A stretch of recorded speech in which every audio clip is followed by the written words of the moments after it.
আসসালামু আলাইকুম ওয়া রাহমাতুল্লাহি ওয়া বারাকাতুহু। ইন্নাল হামদুলিল্লাহ ওয়া সলাতু ওয়াসসালামু আলা রাসূলিল্লাহ ওয়া বাদ।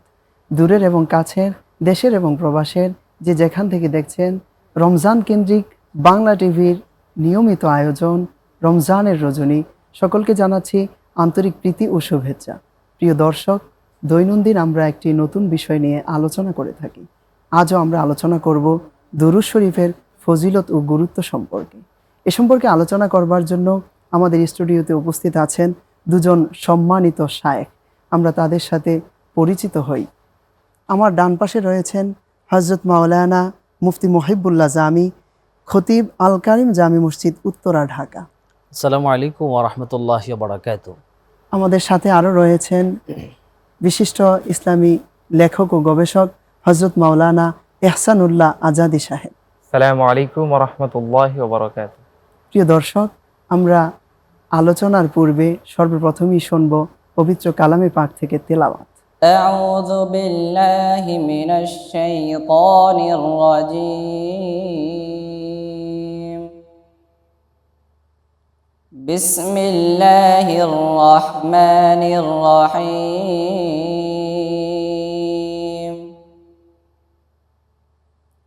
يسألونك عن الأنفال قل الأنفال لله والرسول فاتقوا الله وأصلحوا ذات بينكم وأطيعوا الله ورسوله إن كنتم مؤمنين.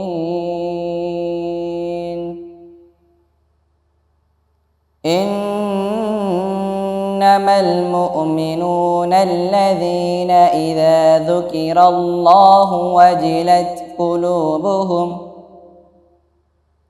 وإذا تليت عليهم آياته زادتهم إيمانا وعلى ربهم يتوكلون.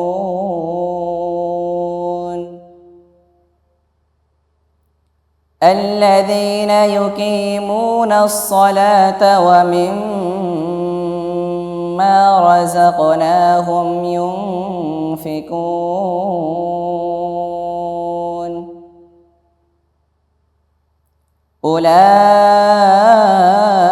أولئك هم المؤمنون حقا لهم درجات عند ربهم ومغفرة ورزق كريم. كما أخرجك ربك من بيتك بالحق وإن فريقا من المؤمنين لكارهون. يجادلونك في الحق بعدما تبين كأنما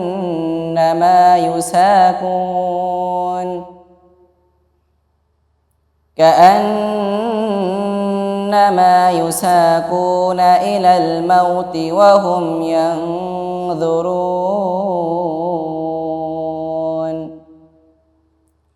صدق الله العلي العظيم.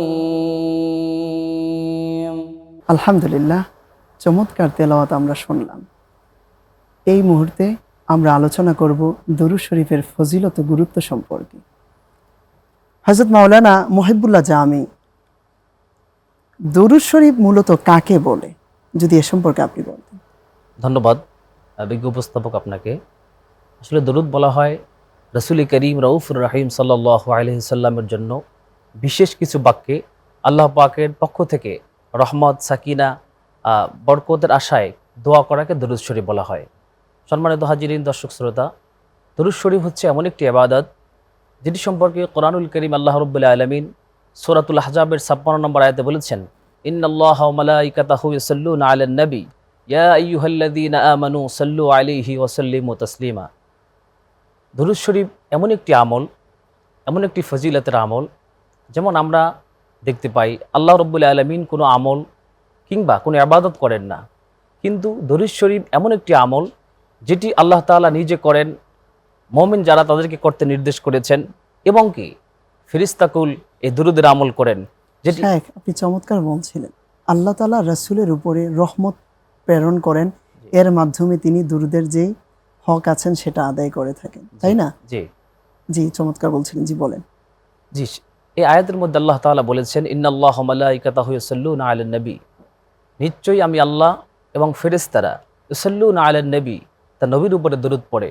আল্লাহ পাক তারপরে বলেছেন, ইয়া আইয়ুহাল্লাযীনা আমানু, হে ঈমানদারগণ, সাল্লু আলাইহি ওয়া সাল্লিমু তাসলিমা, তোমরাও আমি আমার নবীর উপরে দরুদ পড়ো এবং সালাম দাও। দুইটা কথা আল্লাহ এখানে বলেছেন যে দরুদ পড়তে হবে, সালাম দিতে হবে, তাজিমের সাথে, ভক্তির সাথে, মুহাব্বতের সাথে এই আমলটি করতে হবে। এটি কোনো মানুষের বানানো কথা নয়, কোনো হাদিসেরও ভাষ্য নয়, এটি স্বয়ং ঐশী বাণী মহাগ্রন্থ আল কোরআনুল করিম আল্লাহ তাআলা মুমিনদেরকে নির্দেশ করেছেন। এটি শুধু মুমিনরা পড়ে তা নয়, স্বয়ং আল্লাহ তাআলা দরুদ পড়েন, ফেরেশতারাও দরুদ পড়ে থাকেন। জি, চমৎকার বলছিলেন শায়েখ এহসানুল্লাহ আজাদী। আপনি যদি বলেন যে অনেকে দরুদের মধ্যে, দরুদ তো সবই আমরা রাসূলুল্লাহর শানে জি। পড়ে থাকি, সাল্লাল্লাহু আলাইহি সাল্লাম, এটাও জি, একটা দরুদ। জি। এরপরে দরুদে নারিয়া, দরুদে হাজারি, দরুদে লাকি, কত অসংখ্য অগণিত দরুদ আছে। তো এর মধ্যে অনেকে দরুদের তারতম্য সৃষ্টি করে থাকেন, জি, জি। যে এই দরুদটা হচ্ছে সেরা, ওটা হচ্ছে একটু সেরা কম, এরকম হয়তো বা কেউ কথা যেমন আমরা বলছে। দেখতে পাচ্ছি যে দুরুদে ইব্রাহিম বলে অনেকেই জি, এই দুরুদটার নাম দিয়ে দিয়েছে দুরুদে ইব্রাহিম, অথচ কোরআন হাদিসের কোথাও হাদিসের মুবারাকার মধ্যে নাই যে দুরুদে ইব্রাহিম। কিন্তু না- কিতাবে নামে। এসেছে হ্যাঁ হ্যাঁ তাশাহুদ ফিস সালাহ, হ্যাঁ, তাশাহুদ তাশাহুদের। ফিস সালাহ, যে সালাতের তাশাহুদের জন্য এটা খাস। জি, তবে দেখেন এখানে দুরুদে ইব্রাহিমের শুরুতে মুহাম্মদ সাল্লাল্লাহু আলাইহি সাল্লামের কথা স্মরণ করা হয়েছে 4 বার, তারপরে উচ্চারণ করা হয়েছে দুরুদে ইব্রাহিম, হযরত ইব্রাহিম আলাইহিস সালাতু সালামের নাম। তবে আমরা রসুল করিম সাল্লাল্লাহু আলাইহি সাল্লামের উপর দুরুদ পাঠ করি, এখানে চাইলে রসুল করিম সাল্লাল্লাহু আলাইহি সাল্লামের নামে দুরুদে মুহাম্মদ দিতে পারতাম, জি, ঠিক না? কিন্তু বিষয়টা দুরুদে ইব্রাহিম দিয়ে আমরা সাব্যস্ত করছি। আর আমাদের মাধ্যমে কিছু আলেম, কিছু আলোচক, স্কলাররা দেখা যায় এই দুরুদটাই সবসময় খাস হিসাবে মেনে নিয়েছে। এটা কিন্তু নামাজের জন্য খাস, জি। বাহিরে এটা খাস নয়। বিভিন্ন বর্ণনায় পাওয়া গিয়েছে যে এটা সওয়াব কম। কেন? ভাই বলেছেন কোরআন কারীমের যে সূরা আহজাবের যে আয়াত, সাল্লু আলাইহি ওয়া সাল্লিমু তাসলিমা, জি। তোমরা দুরুদ পাঠ করো এবং সালাম জানানোর মতো জানাও। শুধু দুরুদ পাঠ করার কথা বলা হয় নাই। কিন্তু এখন প্রশ্ন আসতে পারে নামাজের এবং মধ্যে, জি, দরুদ যদি পাঠ করা হয় তাহলে আয়াতের অর্ধেক আমল করা হ্যাঁ, হয়, হ্যাঁ, আর অর্ধেক অর্ধেক আমল। কিন্তু ছেড়ে দেওয়া জি, হয়। এখন প্রশ্ন আসতে পারে যে নামাজের মধ্যে কি আমরা শুধু দুরুদ পাঠ করি? কিন্তু না, আত্তাহিয়াতু লিল্লাহি ওয়াস সালাওয়াতু, হ্যাঁ, ওয়াত তাইবাতু আসসালামু এটা দিয়ে আলাইকা, আগে আগে আমরা সালাম সালামটা দেওয়া হয়, পাঠান। হ্যাঁ হ্যাঁ, এরপরে তারপরে হচ্ছে- সালাত প্রেরণ করা হয়। তার মানে নামাজের মধ্যে কিন্তু সালাম, দরুদের আগে সালাত আছে, সালামকে হ্যাঁ, প্রাধান্য দেওয়া জি হয়েছে। জি, দুইটাই আছে। কিন্তু জি। আমরা বাহিরগত যারা পড়তেছি শুধু দুরুদে ইব্রাহিম বলে, এখানে কিন্তু সালাম নাই। আল্লাহ তাআলা কোরআন কারীমের নির্দেশ হচ্ছে দুরুদ পড়ো এবং সালাম জানানোর মতো জানাও। দুরুদ এবং সালাম দুটোটা হচ্ছে খাস। তাহলে এজন্যই আমরা দুরুদে ইব্রাহিম পাঠ করব, কিন্তু নামাজের বাহিরে এটা সওয়াব কম। এবং কিতাবও রয়েছে হ্যাঁ। ইফরাদুস সালাতে আনিস সালাম, জি জি যে দরুদকে সালাম থেকে পৃথক করা, এটা হচ্ছে মাকরু বলা জি, জি, হয়েছে। মাকরু, জি, মাকরু। চমৎকার বলছিলেন হ্যাঁ। ফদিলাতুশ শাইখ। আপনি যদি বলেন যে দরুদ শরীফের ফজিলত কি রয়েছে কোরআন ও হাদিসের দৃষ্টিকোণ থেকে যদি বলেন। জি, ধন্যবাদ। দরুদ শরীফের ফাজাইল সম্পর্কে একাধিক সহিহ হাদিস বর্ণনা করেছেন মুহাদ্দিসিন কেরাম, এবং এর ফজিলত অপরিসীম। আমরা যদি হাদিস মুবারাকের দিকে তাকাই, নবী করিম সাল্লাল্লাহু আলাইহি ওয়াসাল্লাম বলেছেন, মান সাল্লা আলাইহি সালাতাও ওয়াহিদাতান সাল্লাল্লাহু আলাইহি আশরা ওয়া সালাওয়াতু ওয়াহিদাত আনহু আশরু খতিয়াতিন ওয়া রুফিয়াত লাহু আশরু দারাজাত। রাসূল করিম সাল্লাল্লাহু আলাইহি ওয়াসাল্লাম ইরশাদ করেছেন, কোনো ব্যক্তি যদি আমি নবী করিমের উপর একবার দরুদ শরীফ পড়ে, আল্লাহ পাক তার জীবনের 10টি গুনাহ মাফ করে দেন। শুধু তাই নয়, আল্লাহ তাআলা রব্বুল আলামিন তার 10টি মর্যাদাকে বুলন্দ করে দেন। শুধু তাই নয়, আল্লাহ তাআলা তার অহত্তাদান আসল খতিয়াতুন, তার জীবনের 10টি গুনাহকে আল্লাহ তাআলা মাফ করে দেন। শুধু কিয়ামতের দিবসে রাসূলুল্লাহর অতি নিকটবর্তী হওয়ারও কিন্তু এটা একটা মাধ্যম। জি। যেমনটা নাসাই শরীফের বর্ণনায় আসছে যে আউলান নাসি বিয়াউমাল কিয়ামাতি আকসারুহুম আকসারুহুম আলাইহি আলাইহি সালাতান। জি, চমৎকার বলছিলেন শাইখ। আরো কি কিছু ফজিলত আছে? জি, দুরূদ শরীফের ফাজাইল সম্পর্কে একাধিক হাদিস বর্ণনা করেছেন মুহাদ্দিসিন কেরাম। চমৎকার একটি হাদিস রয়েছে, দুরূদ শরীফ শুধু পড়লেই হবে না, এটি আমাদের জন্য একটা দায়িত্ব। যেমনটি হাদিস মুবারাকার মধ্যে এসেছে, ইন্না দুআ মাওকুফুন বাইনাস সামাই ওয়াল আরদ লা ইয়াসাদু মিনহু শাইউন হাত্তা ইউসাল্লি আলা নবিয়িকা সাল্লাল্লাহু আলাইহি ওয়াসাল্লাম। রাসূল করিম সাল্লাল্লাহু আলাইহি ওয়াসাল্লাম বলেছেন, কোনো মজলিস, কোনো ব্যক্তি কোনো দোয়া করার ক্ষেত্রে যদি আমি নবীর উপরে দরুদ শরীফ না পড়ে ওই দোয়াটা আসমান এবং জমিনের মাঝখানে ঝুলন্ত থাকে, ঝুলন্ত অবস্থায় সেটা থাকে। কবুল হওয়ার গ্যারান্টি থাকে না। জি এখানে আমরা আরেকটা জিনিস দেখতে পাই, দরুদ শরীফ এমন একটি আমল, সে আমলটি করলে দোয়া কবুলের গ্যারান্টিও বলা চলে, জি যেটি হাদিস চমৎকার শরীফে স্পষ্ট বলছিলেন করে শায়েখ। উল্লেখ করা হয়েছে। আমি চলে যাব হযরত মাওলানা ইহসানুল্লাহ জিহাদির কাছে। আপনি যদি বলতেন যে দরুদ পাঠকারীর মর্তবা কেমন রয়েছে। দুরূদ পাঠকারীর মর্তবা অনেক। জি যা আমি বলে, আপনার থেকে হ্যাঁ। শুনবো, তবে বিরতির পর। প্রিয় দর্শক ও এহসান। শ্রোতা, সময় হয়েছে আমাদের বিরতিতে যাওয়ার। আমাদের সাথেই থাকুন, ফিরছি আমরা কিছুক্ষণ পর। আলহামদুলিল্লাহ, আমরা বিরতি থেকে ফিরে আসলাম। আমাদের সাথে যারা যুক্ত আছেন সকলকে জানাচ্ছি আন্তরিক মোবারকবাদ। জি শায়েখ, আপনি চমৎকার বলছিলেন যে হচ্ছে দরুদ পাঠকারীর মর্তবা। আপনি হ্যাঁ, বলুন। দুরূদ পাঠকারী মর্তবা অপরিসীম, যা বলে আসলে শেষ করার মতো নয়। কয়েকটি অধ্যায় রয়েছে, অনেক বর্ণনা রয়েছে। যেমন আমাদের আদি পিতা হযরত আদম আলাইহিস সালাতু ওয়াস সালামের বর্ণনার দিকে যদি তাকাই, তাফসীর কাসিরের বর্ণনাতে এসেছে, যখন হযরত আদম আলাইহিস সালাতু ওয়াস সালামকে জান্নাতে প্রেরণ করা হলো, তিনি একাকিত্ব বোধ করলেন। তখন আল্লাহ সুবহানাহু ওয়া তাআলা হযরত আদম আলাইহিস সালাতু ওয়াস সালামকে ঘুম পাড়িয়ে নিলেন এবং তার বাম পাজরের হাড় থেকে হাওয়া আলাইহিস সালাতু ওয়াস সালামকে প্রেরণ করলেন। জি হযরত আদম যখন হাওয়া আলাইহিস সালাতু ওয়াস সালামের সঙ্গে স্পর্শে যাবেন, তখন হযরত জিবরিল আলাইহিস সালাতু ওয়াস সালাম একটা ধমক দিলেন আর বললেন, আদম আলাইহিস সালাতু ওয়াস সালাম, আপনি আজিমরি মুহরাহা ক্বাবলা আন তামাসসাহা ইয়া ইয়া আদম, জি। হে আদম, তুমি তোমার স্ত্রীকে স্পর্শ করার আগে তুমি তার মহরানা আদায় করো। জি সুবহানাল্লাহ। হযরত হাওয়া আলাইহাস সালামকে তিনি হচ্ছে বিবাহ বন্ধন হ্যাঁ। করেছিলেন। জি এরপরে আপনি বলুন স্পর্শ করার আগে তখন তিনি বলেছিলেন যে মোহরানার কথা। হ্যাঁ, জি। মহরানার কথা, যে তুমি যে স্পর্শ করবে তোমার স্ত্রীকে, তার আগে তুমি মহরানা আদায় করো। সেই মোহরানাটা কি ছিল? সেই মহরানা ছিল হযরত জিবরিল আমিনকে তখন আদম আলাইহিস সালাম বললেন, ভাই আমি কি এখন মহরানা দিব? হযরত জিবরিল আমিন বললেন, সাল্লু আলা মুহাম্মাদিন সালাসা মাররা। সুবহানাল্লাহ। তুমি জান্নাতে কিন্তু টাকা পয়সা, হ্যাঁ, বাড়ি হ্যাঁ, গাড়ি, সব হীরা রৌপ্য বা হচ্ছে স্বর্ণ অলংকার কোনো কিছু কিন্তু কমতি অভাব ছিল নেই। না। জি জি, তো টাকা পয়সাও সেখানে কিন্তু থাকে। থাকে। হ্যাঁ, এরপরও রাসূলুল্লাহর দরুদকে সালামকে গুরুত্ব দিয়েছেন। সুবহানাল্লাহ। সুবহানাল্লাহ। তখন বললেন প্রিয় যে দর্শক ও শ্রোতা, এখান থেকে আমরা বুঝতে পারি যে আমাদের যিনি আদি পিতা হযরত আদম আলাইহিস সালাতু ওয়াস সালাম, তিনি যেখানে বিবাহ বন্ধনে আবদ্ধ হলেন রাসূলুল্লাহ সাল্লাল্লাহু আলাইহি সাল্লামের দরুদ এবং সালামের যে মোহরানা আদায়ের মাধ্যমে, তাহলে আমাদের দৈনন্দিন জীবনে কত বেশি সেই রাসূলের দরুদ এবং সালামকে পাঠ করা দরকার। যে চমৎকার বলছিলেন শায়েখ। জি, তখন বললেন যে সাল্লু আলা মুহাম্মাদিন সালাসা মাররা, তুমি 3 বার দরুদ পাঠ করো, তাহলে মহরানা আদায় হয়ে যাবে। সুবহানাল্লাহ, কেমন মর্যাদাবান! তখন কিন্তু রাসূল করিম সাল্লাল্লাহু আলাইহি সাল্লামকে পৃথিবীতে প্রেরণ করা হয় নাই। তখনই আমার নবী দুই জাহানের বাদশাহ মুহাম্মদুর রাসূলুল্লাহ সাল্লাল্লাহু আলাইহি সাল্লামের দুরুদের পাঠের মাধ্যমে হযরত আদম এবং হাওয়া আলাইহিস সালাতু ওয়াস সালামের মহরানা আদায় হয়ে গিয়েছিল। জি সুবহানাল্লাহ। চমৎকার বলছিলেন শায়েখ। আপনি যদি বলেন যে হচ্ছে দরুদের বিশেষ কিছু আমল রয়েছে, যেমন কিছু নির্দিষ্ট দরুদকে আমরা শুধুমাত্র আমল করে থাকি, অন্যান্য দরুদও কিন্তু আছে, আবার এক একটা দরুদের এক একটা আলাদা আলাদা ফজিলতও কিন্তু আছে। আপনি যদি এ সম্পর্কে বলতেন। জি, আসলে আমাদের বাংলাদেশে একটি কথা প্রচলিত রয়েছে, প্রসিদ্ধ হয়েছে যে দুরুদ ইব্রাহিম ছাড়া অন্য কোনো দুরুদ পড়া যাবে না, এই জাতীয় কথা আমরা বলে থাকি। অথচ আপনি যেহেতু আপনি বুখারী পড়েছেন, দর্শক যারা শুনতেছেন অনেকেই বুখারী পড়েছেন, এ বিষয়ে সকলের ধারণা আছে। দেখুন, আমরা যখন বুখারীতে হাদিস মোবারকা তেলাওয়াত করি, আমরা কি বলি? ক্বালা ক্বালা রাসূলুল্লাহি সাল্লাল্লাহু আলাইহি ওয়াসাল্লাম। শুধু তাই নয়, দুরুদে নারিয়া, দুরুদে হাজেরা, বহুত দুরুদ শরীফ রয়েছে, কিন্তু ইব্রাহিম সহ অসংখ্য দুরুদ শরীফ কিন্তু আমরা কিতাবে পাই। সেই দুরুদগুলোর এক একটির ফজিলত এক এক রকম রয়েছে। শুধু ইব্রাহিম দুরুদ এটি কথা সঠিক নয়, এবং অনেকে বলে থাকেন ইব্রাহিম ছাড়া অন্য কোনো দুরুদ পড়া যাবে না, এটা একদমই নিজের গাট থেকে বলা বানানো কথা। তার মানে আপনার কথা থেকে আমরা বুঝতে পারলাম যে দরুদের সংখ্যা আছে অনেক বেশি। জি, আমি দর্শক শ্রোতাদেরকে একটা মেসেজ দিতে চাই যে দরুদের সংখ্যা যে কত বেশি, এটা আসলে আমাদের মতো নগণ্য কোনো মস্তিষ্কে এটা হিসাব গণনা করে শেষ করা যাবে না। তবে আপনাদের জ্ঞাতার্থে আমি জানাতে চাই যে মাওজুআতে সালাওয়াতে রাসূল সাল্লাল্লাহু আলাইহি সাল্লাম একটা কিতাব রয়েছে, যেখানে হচ্ছে রাসূল পাক সাল্লাল্লাহু আলাইহি সাল্লামের যেই দরুদ, এই দরুদগুলোকে একত্রিত করা হয়েছে।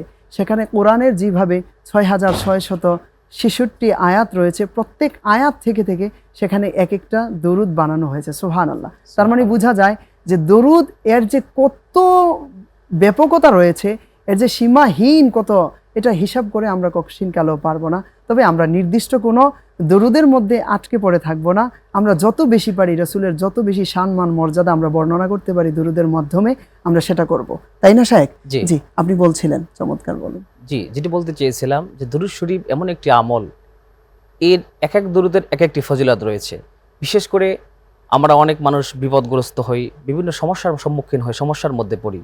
বিভিন্ন কিতাবে এটি উল্লেখ রয়েছে, এটি একটি বাস্তবিক আমল এবং এটি একটি পরীক্ষিত আমল, যে আমলটি করার পরে মানুষ বিভিন্ন বিপদ থেকে উত্তীর্ণ হয়েছে। যেমনটি বিভিন্ন কিতাবে উল্লেখ করা হয়েছে, কোনো ব্যক্তি যদি কঠিন বিপদগ্রস্ত হয়, যে তার আর বাঁচার কোনো পথ নাই, তার পিঠ দেয়ালে ঠেকে গেছে, তখন সে যদি ইশারের নামাজের পরে অজু করে সুন্দর করে প্রথমে 100 বার দরুদ শরীফ পড়বে, সে যে দরুদ পারুক না কেন, আল্লাহুম্মা সাল্লি আলা মুহাম্মদ, আল্লাহুম্মা সাল্লি আলা সাইয়্যিদিনা মুহাম্মাদিন নবিয়্যিল উম্মি ওয়া আলিহি সাল্লাম, অথবা যদি সে এটুকু পারে সাল্লাল্লাহু আলাইহি ওয়াসাল্লাম অথবা সাল্লাল্লাহু আলা মুহাম্মদ, যে কোনো দরুদ শরীফ সে পারে, এরকম করে যদি 100 বার দরুদ শরীফ পড়ে, তারপরে পড়বে 499 বার লা হাওলা ওয়ালা কুওয়াতা ইল্লা বিল্লাহ, এটি পড়বে 499 বার। সর্বশেষ বার বলবে কোন দরুদটা পড়া উত্তম? যেই দরুদে শুধু দরুদ আছে, নাকি যেই দরুদে দরুদ এবং সালাম উভয়টা আছে, কোনটা পড়া উত্তম? জি, চমৎকার একটি প্রশ্ন করেছেন। উত্তম হচ্ছে সেই দরুদ পড়া, আয়াতের আলোকে আমরা দেখতে পাই সাল্লু আলাইহি ওয়া সাল্লিমু তাসলিমা, যে দরুদের মধ্যে সালাম আছে এবং সালাত আছে, জি, এই সম্মিলিত দরুদ যেটি দুইটা যে দরুদের মধ্যে আছে সেটি পড়া উত্তম। যেমনটি আমরা ওলামায়ে কেরাম আউলিয়া কেবার একটি সবক দিয়ে থাকেন দরুদের, ইশারের নামাজের পরে যারা বায়াত হয়েছেন হক্কানি পীর মাশায়েখদের কাছে, তারা বলে থাকেন ইশারের নামাজের পর 100 বার দরুদ শরীফ পড়ার জন্য। সেটি হচ্ছে এমনটি আল্লাহুম্মা সাল্লি আলা সাইয়্যিদিনা মুহাম্মাদিন নবিয়্যিল উম্মি ওয়া আলিহি ওয়া সাল্লিম তাসলিমা বা ওয়া আলিহি ওয়া সাল্লিম, এই যে এই দরুদটির মধ্যে সালাত এবং সালাম উভয়টাই রয়েছে। যেহেতু আমরা শুধু যদি দরুদ ইব্রাহিম পড়ি, সেখানে আমরা একটি পাই, অন্যটি পাই না। সেজন্য আমরা যদি একটি দরুদের পূর্ণাঙ্গ হক আদায় করতে চাই, আমরা বিভিন্ন দরুদ পড়তে পারি। আউলিয়া কেরাম এটা সাজেস্ট করেছেন। শুধু তাই নয়, এই দরুদ পড়ে অনেক মানুষের নবীজির জিয়ারত নসিব হয়েছে। জি, চমৎকার বলছিলেন শায়েখ। আমাদের শায়েখ চমৎকার বলছিলেন যে দরুদের মাধ্যমে রাসূল পাকের জিয়ারত হয়ে থাকে।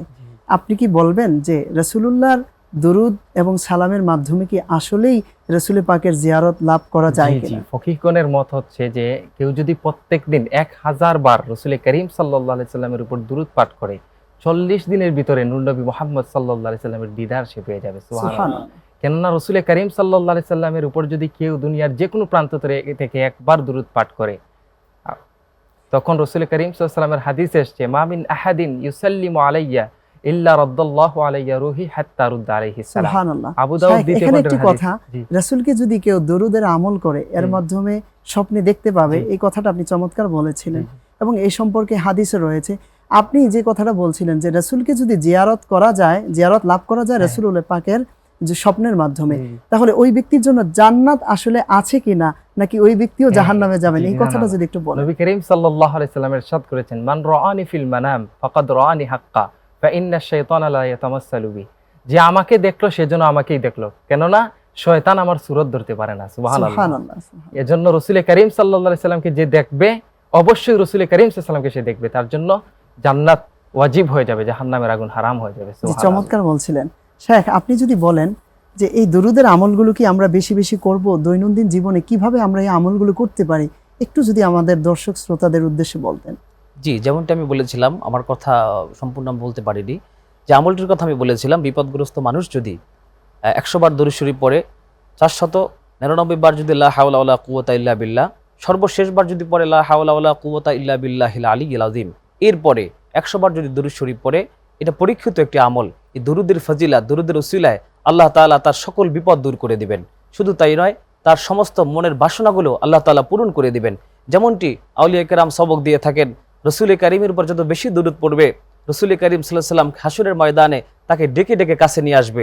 যেমনটি মোল্লা আলী কারি রাহমাতুল্লাহ আলাইহি ব্যাখ্যা করেছেন, জাওয়ালান নাস বিয়াউমুল কিয়ামাত আকসারুম আলাইয়া সালাতান, এই হাদিসের ব্যাখ্যা তিনি করেছেন যে হাসরের ময়দানে আল্লাহর হাবিব সাল্লাল্লাহু আলাইহি ওয়াসাল্লাম যখন যারা বেশি দরুদ পড়বে তাদেরকে বলবে, হ্যাঁ তোমার নাম তো আমি শুনেছিলাম, আসো আমার কাছে।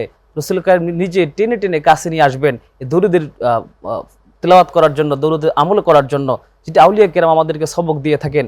ফজরের পরে এবং ইশারের পরে বেশি বেশি দরুদ পড়লে রাসূল কারীম সাল্লাল্লাহু আলাইহি ওয়াসাল্লামের জিয়ারত নসিব হলে তার জন্য কপাল খুলে যাবে। জি, আপনি চমৎকার বলছিলেন। আপনাদের দুজনকেই ধন্যবাদ কষ্ট করে আমাদের স্টুডিওতে এসে সময় দেওয়ার জন্য। প্রিয় দর্শক ও শ্রোতা, দরুদ এমন একটি আমল, দরুদ এবং সালাম এটা যে যত বেশি আমল করবে রসুল পাকের তত নৈকট্য লাভ করবে। শুধু তাই না, কাল হাসরের ময়দানে আমার রসুল কিন্তু আমাদের জন্য শাফাআত করবে। রসুল কিন্তু বলেছেন, শাফাআতি লি আহলিল কাবাইরি মিন উম্মতি, যে আমার উম্মতের মধ্যে যারা কবিরা গুনাহ করেছো, তোমরাও যদি আমি রসুলের শাফাআত পেতে চাও তাহলে অবশ্যই রসুলকে মহাব্বত করা দরকার, আর রসুলের বেশি বেশি দরুদ পড়া দরকার। কাল হাসরের ময়দানে যেই রসুল আমাদের বিপদের কান্ডারি, যিনি হচ্ছেন বিপদের দিনে আমাদের জন্য সুপারিশ করবেন, সেই রসুলের উপরে অবশ্যই আমাদের দরুদ এবং সালাম বেশি বেশি করে পড়তে হবে, আদায় করতে হবে। আল্লাহ পাক আমাদেরকে সেই তৌফিক দান করুক। প্রিয় দর্শক, সময় হয়েছে আমাদের বিদায় নেওয়ার। আজকে আমরা এ পর্যন্ত রেখেই বিদায় নিচ্ছি। দেখা হবে আগামী পর্বে। সে পর্যন্ত সকলে ভালো থাকুন, সুস্থ থাকুন, এই ফরিয়াদ করছি রবের দরবারে। তবে বিদায় বেলায় আমরা হারিয়ে যাব সুর আর ছন্দের তালে তালে সঙ্গীতাঙ্গনে। তুমি আসমানে থাকো প্রভু, আমি জমিনে, তবু তোমারি প্রেম জমে হৃদয় গহীনে। তুমি আসমানে থাকো প্রভু, আমি জমিনে, তবু তোমারি প্রেম জমে হৃদয় গহীনে। আমি তোমারি গোলাম গো, অন্য কারো না। আমি তোমারি গোলাম গো, অন্য কারো না। আলিমুল গায়েব তুমি, মালিক রব্বানা। আলিমুল গায়েব তুমি, মালিক রব্বানা। আল্লাহু আল্লাহু আল্লাহু আল্লাহ, আল্লাহু আল্লাহু আল্লাহু আল্লাহ।